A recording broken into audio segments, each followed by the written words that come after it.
ڕووداوی لۆکەربی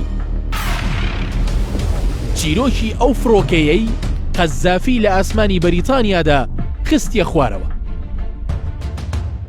پندێکی کوردی هەیە دەڵێت بەهۆی چەند گوڵە گەنمێکەوە چەند گوڵە جۆیەکیش ئاو دەخۆنەوە. بەڵام لە ڕووداوی لۆکەربی پندەکە بەو جۆرەی لێهات بەهۆی هەندێک چڵەوە بە دەیان چڵی تر وشک بوون.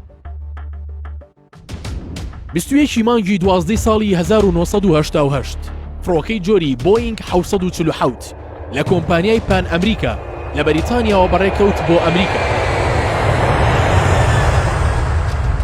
بەڵام لەسەر ئاسمانی بەریتانیا و لە ناوچەی لۆکەربی لە سکۆتلند فڕۆکەکە بە 259 سەرنشینەوە لە شێوەی تۆپەڵێکی گڕ کەوتە خوارەوە. هەر بەهۆی ئەو فڕۆکەیەوە 11 هاوڵاتیش لەسەر زەوی لە لۆکەربی گیانیان لەدەستدا. ڕووداوەکە لە سەرەتادا وەک هەر ڕووداوێکی تری ئاسایی هێڵی فڕۆکەوانی مامەڵی لەگەڵ کرا. بەڵام دواتر گومان لە ڕووداوەکە کرا و لێکۆڵینەوە دەستی پێکرد. پاشان ڕایان گیان ڕووداوەکە سروشتی نییە و کردەیەکی تیرۆریستیە. بەهۆی بوونی چەند سەربازێکی ئەمریکیەوە لە فڕۆکەکەدا ئەمریکا هەرزوو پەنجەی تۆمەتی بۆ کۆمەڵێک دەستە و ڕێکخرا و ڕاکێشە بە تایبەت ڕێکخراوەکانی سەر بە فەڵەستین، سووریا و ئێران. لێکۆڵینەوەکان باسییان لە تێوەگلانی دوو کەسی لیبیا کرد بە ناوی ئەمین خەلیفە و عەبدولباسط مەقرەحی. ئەم دۆسیەتە دەهات دیوە سیاسیەکەی بەسەر دیوە یاساییەکەیدا زاڵ دەبوو. سەرۆکوەزیرانی ئەو کاتی بەریتانیا مارگرێت تاچەر سەردانی شوێنی ڕووداوەکەی کرد و ئاماژەی بە گەورەی کارەساتەکە کرد. 11 مانگی 11 ساڵی 1991 دادگای سکۆتلەندە پرۆسەیەکی دادگایی بە ئامادەبوونی ئەو دوو تۆمەتبارە بەڕێوە بردو. بڕیاریدا بە دەستگیرکردنی هەردوو تۆمەتبارەکە. ساڵی 1992 هەرێکە لە ئەمریکا، فەڕەنسا و بەریتانیا داوایەکیان بەرز کردەوە بۆ ئەنجومەنی ئاسایش بۆ سەپاندنی سزا بەسەر لیبیادا لەسەر ڕووداوی لۆکەربی.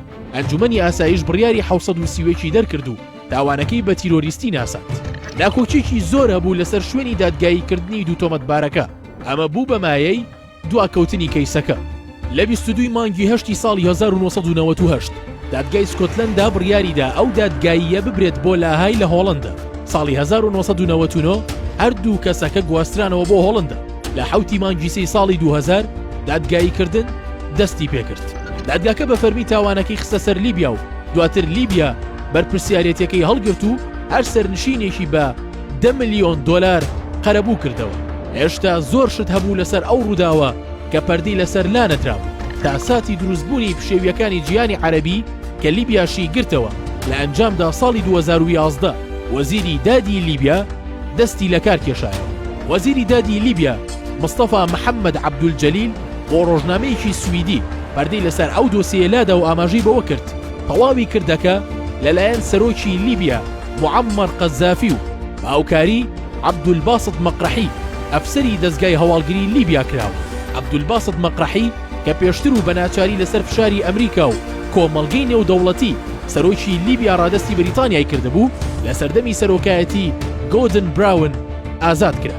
ئەو ئازادکردنە لە ناوخۆی بەریتانیادا ناڕەزایەتی گەورەی بەدوای خۆی داهێنا و لەسەر ئەمە گۆردن براون برایە بەردەم پەرلەمان بە مەبەستی لێپرسینەوە. دوای ئەوەی پرسیاری ئەوەی لێ دەکرێت بۆچی تاوانبارێکی مەترسیدارت ئازاد کرد کە دەستی لە کردەوەیکی وا ترسناکدا هەبووە. ئەوە ناپاکی نیشتیمانیە.